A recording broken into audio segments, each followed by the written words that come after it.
Shalom, Yisrael. I just want to talk about what happened today. Well, a lot of things happened today.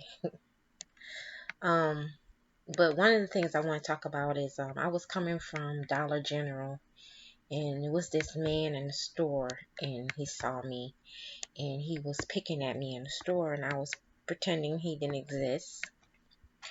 And so as I'm leaving out of Dollar General going to my truck, he's coming out, and he just so persistent. He want to keep talking to me.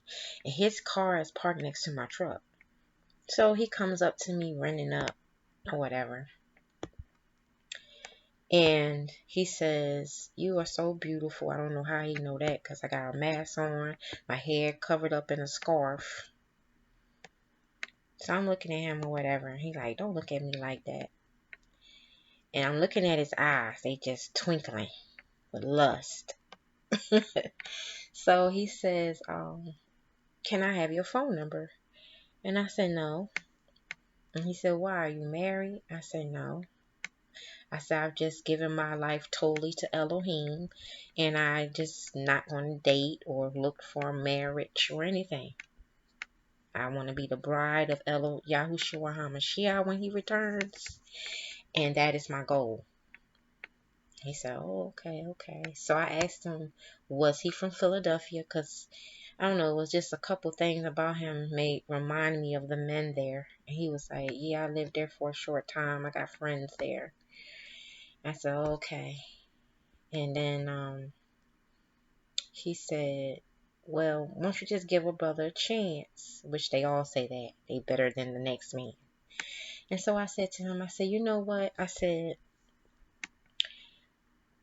"Why would I give you a chance? And as soon as you see something different, you're going to want to sleep with her too." I said, "I'm really sick and tired." And sometimes women say they sick and tired and not. But I'm tired. Like, I am like wore over tired. And that's why my mind is made up. Like, I'm not trying to be with no man. I'm good. I got my children, my grandchildren. I'm not miserable. I'm good. And he was like, "Oh, okay, that sounds cool, whatever, but nobody want to be lonely." I said, "You can't speak for everybody. Because when Elohim put you to that point, you don't have no fear of being lonely. You have no fear about nothing." And so I told him, I said, "Let me give you a word of advice."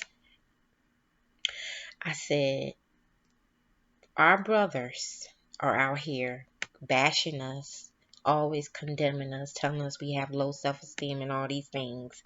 And I said, "But you must admit that the black woman ride and die and forgive y'all and put up with y'all mess over and over and over and over and over and over and over and over and over like no other race."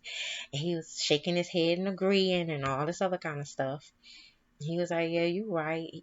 I said, "How can you expect a woman to respect you as the head and listen to you if you always gonna let her down?" I said, "Don't do that, brother." I said, "This message is coming because our brothers don't have enough Elohim, don't have enough, they're not on fire enough for Elohim, and that's why they do what they do. They don't have enough fear and trembling and reverence for Elohim, and that's why they can go around doing what they do to us and other women and think they're really doing something." I said, "Don't let the devil continue to keep you blind, brother. I want you to wake up. I want you to fast and pray. I want you to repent." So as I'm getting in my truck and about to go off, I see that he got a wedding ring on his hand. I said, "Brother, you married." I said, "When you're married, you're going to have your ups and your downs, but it's like work. You have to go to work on your marriage. You know what you have done wrong, the things she know of and don't know of.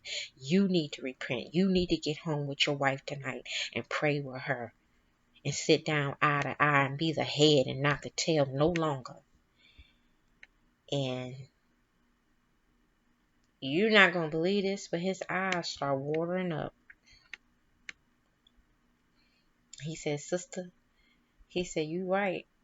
He said, everything you saying is right. I cannot deny nothing you saying. I said, don't say I'm right.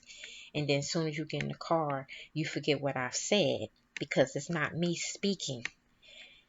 I said, you need to wake up and stay woke, brother, and minister to these younger brothers out here.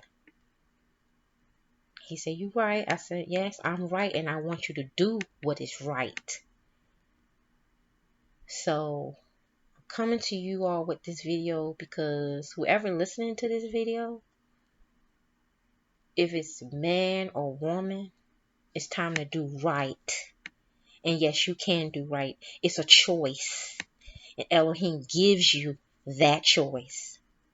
I love you, Yisrael. Fast and pray. Repent and ask for forgiveness every single day. Shalom.